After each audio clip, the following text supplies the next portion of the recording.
Tiffany Lachey, your Killen neighborhood reporter. We've been telling you all month about the food banks in our community. Now I'm going to take you inside to show you just how hard these volunteers are working to serve our neighbors.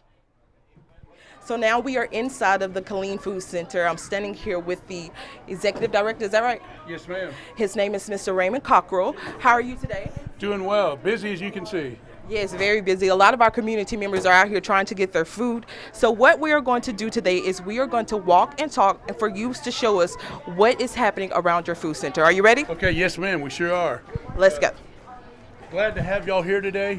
As you go through, you'll see we have a large number of people. We've had over 100 families through here today. Today, we'll go over 120,000 people served already this year. Wow, that is a lot. Is that bigger or less than what you did last year around this time? Last year, we did 121,374, which was the first time we'd ever gone over 100,000. We're up 24% year over year, and so we're on pace to do well over 150,000. So as we walk and talk, tell us what type of people are you seeing here at your food center? A wide variety from babies that you see to seniors. 24% of our clients, or 24,000 people this year, are active duty military. 22,000 are children, and then we've got our senior population, which about 24,000 are seniors this year. So we have a wide variety of people that come through our doors. We hate that so many active duty military families come through here. We're just glad that we can stand in the gap for all of the folks that are hungry in our community. Yeah, we're glad too. So you see seniors, children, anyone that is involved in our community. So we've made our way down the hallway. Tell us where we are right now and what they are doing. This is our bread and pastry room. Depending upon how much we have each day, the families get to take both bread and pastries. We typically hand out between 2 and 3 tons of bread each week. Nice. So I have over here a volunteer. She's standing in the bread corner. May I have your name? Mary Gerber. Miss Mary, how are you today? I am doing just fine, thank you. So you are a volunteer here. What inspired you to come out and volunteer?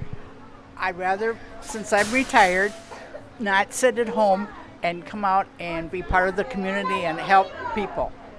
What's your favorite part about volunteering? It's just the variety of people I see every day and try and put a smile on their face when they come through the bread room, especially when they're picking out desserts. So we're in the bread room. Can you show us a little bit of what all you have to offer here? Okay, a lot of times we have pies and cakes. A lot of times we have cake. We're kind of out of it today, but we have a lot of different cookies, cupcakes, pastries, and here we have a lot of cupcakes. And then over here we have a variety of different breads that they can choose from.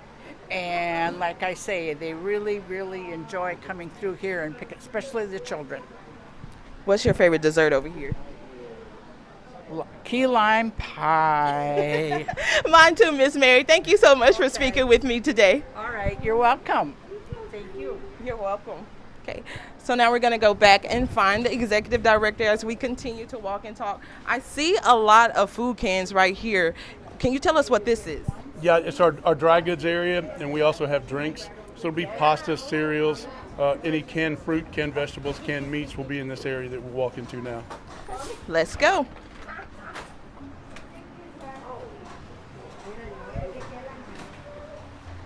And you'll see that we have some shelves that are empty. Unfortunately, there's been a change in the model by the Central Texas Food Bank. And then there's still global supply chain issues regarding getting food. And so our shelves and our back stock is as low as it's been in my 7 years as executive director. And when you have a 25% year-over-year increase in people coming through your doors, already serving 120,000 people, we just can't get enough groceries to feed all of them. And the Feed the Need food drive and fundraiser could not come at a better time for us. Now this room is filled with volunteers and our neighbors just putting things in their buggies. Tell us how this process works. Each shelf that they go through, there's a sign that'll tell them, depending upon the size of the family, how many they can get off that shelf, whether it's cereal, pasta, beans, soups, vegetables. We used to be able to give a whole lot more to both small and large families. If you walk around and see, most all of them are just one each family, regardless of the size. And that's due to the fact that we just don't have enough groceries. to give as much as we used to. How do people qualify to come out to be able to get these groceries? Basically, you have to have a pulse. We don't turn anybody away. We're a faith-based operation. There are income guidelines. However, we can give a 6-month exception, which we do on a regular basis. So there really is no, if you come through our doors and say you need groceries and you're from Bell and Coryell County, we give you groceries. I will tell you, we've had people come as far away from Austin. And the bottom line is we don't turn anybody away if they come through our doors. That's good. Is there a way the community can help you keep this room filled? Absolutely. Both cash donations through the Feed the Need drive and food donations. We're running, like I said, we're 24% up year over year and about 25% down year over year on donations. So now more than ever, even going back to the COVID, we're spending more money on groceries than we ever have, and we need your support greatly. Yes, so let's get out of the way and let these people continue to shop and move on to another space in your food center. You can go ahead and go that way. Make sure you step over the card. Thank you.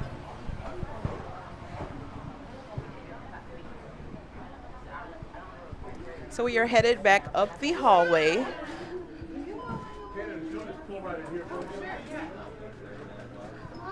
Now we're in this room and we see baby formula, food cans, people stacking groceries. What are they doing in here? This is our meat and dairy area, and the families, again, depending upon the size of their family, get meat and dairy. We do have formula that usually comes from WIC and comes first part of the month.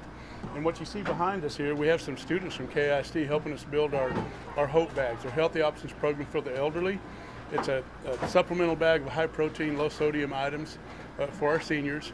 We have the largest program by far in the 21 counties at Central Texas Food Bank Services. We do over 2,000 seniors every month. And of those, between 350 and 400 are veteran and or veteran and retired status. Do you deliver to seniors? We don't. We just don't have the capability. When you're having 12,000 people come through your doors each month, we have a huge staff of 6. And so we're totally dependent on volunteers to serve the community. And so we just don't have the capacity or capability to deliver. Understandable. So you talk about volunteers and you have some students in here from KXXV. What range of volunteers do you have? Do you see people from all ages come out and volunteer? Absolutely. We encourage parents to bring their children with them. I believe that if we teach children to have a servant heart at an early age, they'll carry it with them the rest of their life. Thank you so much for that. Now we're going to turn and speak to one of the mothers that came here to the food pantry. Good morning. How are you? I'm good. How are you? Good. What is your name? My name is Killen. So have you seen how the food pantry has been able to help you during your time?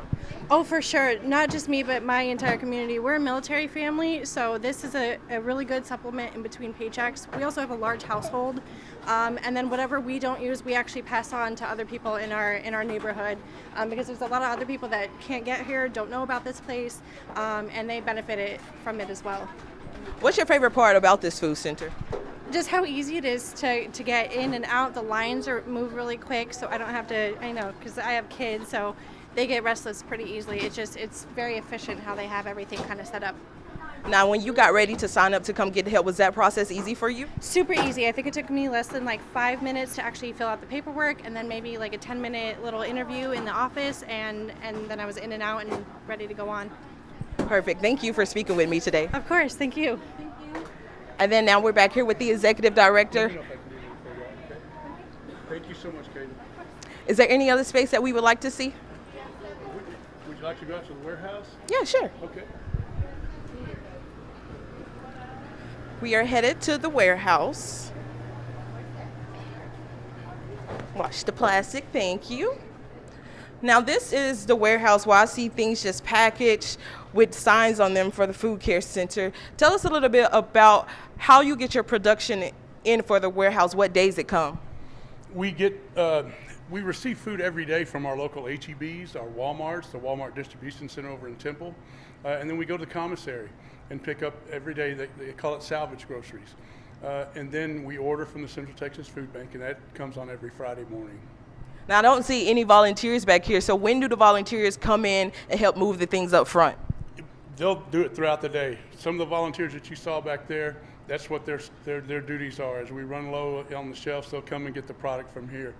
If you look here, most everything in here is going to be dry goods. It stays a little cooler in this room as opposed to going out in the warehouse. And so everything you see here, plus our hope bags that folks have built. All right, is there anything else you would like to share about your food pantry? Oh, we're just seeing more people come through our doors than ever before. Like I said, we're on pace to feed over 150,000 people this year, already 2.4 million pounds of groceries. And the Feed the Need food drive and fundraiser couldn't come at a better time. Like I said, our donations are down over 25% year over year, and we're up over 25% to the folks that we're feeding. So please participate in the Feed the Need fundraiser and help us feed the folks in Central Texas. Well, thank you, and thank you for all that you do in the community. It was so great seeing you and touring your facility. I hope you have a great day. Thanks again. Thanks for your support. Now, there are several food banks throughout Central Texas helping to fight hunger. You can find more information on how you can help Feed the Need on our website. Reporting in Killen, I'm your neighborhood reporter, Epiphany Lachey.